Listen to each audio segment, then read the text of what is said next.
Linas Kleiza.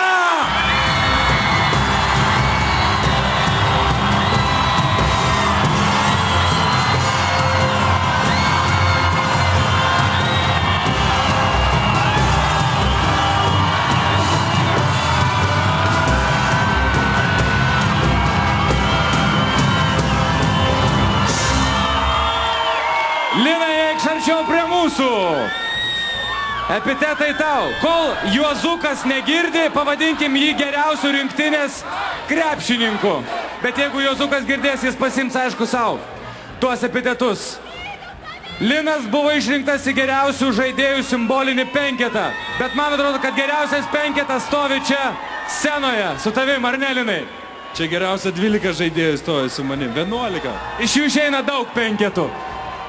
Čia yra patys geriausi, kuriuos galėjai surinkti. Va čia yra vyrai, kurie atidavė viską, sveikatą ir taip toliau. Čia jie stovi. Linai, mes turime tau specialią staigmeną. Klausimą tau, kaip ir prieš 3 metų, užduoda TV3 sporto žurnalistė Vlada Musvydaitė. Sveiki visi! Tai Linai, tai kaip šventėt?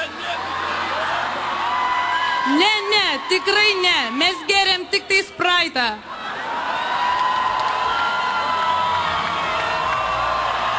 O kas?